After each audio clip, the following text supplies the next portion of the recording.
ఇక దాద్రి ఘటనపై ప్రధాని నరేంద్ర మోడీ మౌనం వీడారు. ప్రధాని స్పందనకు ప్రత్యర్థి పార్టీల నుంచి డిమాండ్లు అంతకంతకు పెరుగుతుండడం, అలాగే వరుసగా వస్తున్న విమర్శలను ఎదుర్కొనేందుకు పెదవిప్పారు. ఎవరిని కార్నర్ చేయకుండానే తాను చెప్పాలనుకున్నది సూటిగా చెప్పేశారు. ఉత్తరప్రదేశ్లోని దాద్రి ఘటనపై ప్రధానమంత్రి నరేంద్ర మోడీ స్పందించారు.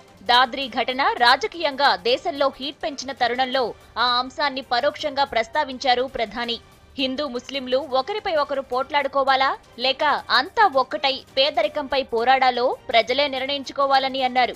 రాష్ట్రపతి ప్రణబ్ ముఖర్జీ చెప్పినట్లుగా దేశ మౌలిక సూత్రాలైన భిన్నత్వం, సహనాన్ని ప్రజలంతా అర్థం చేసుకుని సఖ్యతగా ఉండాలని అన్నారు ప్రధాని. హిందువునే ముసల్మాన్ కే ఖిలాఫ్ లడనా హై కి గరీబీ కే ఖిలాఫ్ లడనా హై.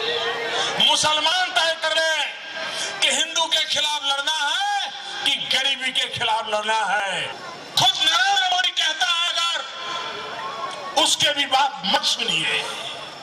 अगर सुनना है तो कल हमारे देश के राष्ट्रपति श्रद्धेय प्रणब मुखर्जी दादा ने जो भाषण किया है और देश को जो संदेश दिया है उससे बड़ा कोई मार्गदर्शन नहीं हो सकता है.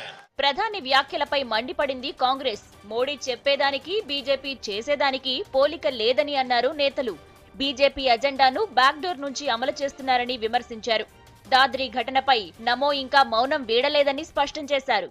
कथनी और करनी में अंतर बहुत है और जहां उन्होंने कहा और पीछे तौर से जो भारतीय जनता पार्टी का एजेंडा है उसको पूरी तरह उत्तर प्रदेश में देखने को मिला है और प्रधानमंत्री जी ने उस कांड के बारे में अभी तक अपनी चुप्पी नहीं तोड़ी. మోడీ పదాలతో మాయ చేస్తున్నారని సమాజ్వాదీ పార్టీ ఆరోపించింది. తన మాటలకు కట్టుబడి ఉంటే యోగి ఆదిత్యనాథ్, సాక్షి మహారాజ్, సంగీత్ సోమ్లపై చర్యలు తీసుకోవాలని డిమాండ్ చేసింది. When would he take action against his own party central ministers, MPs like Yogi Adityanath, Sakshi Maharaj, and MLAs like Sangeet Som, who have been rewarded by giving Z+ security? All these statements made by him would remain hollow words without any meaning for the common man. మొత్తంగా మోడీ దాద్రి ఘటనను ప్రత్యక్షంగా ప్రస్తావించకపోయినా విమర్శలకు కొంతవరకు check పెట్టినట్లు తెలుస్తోంది.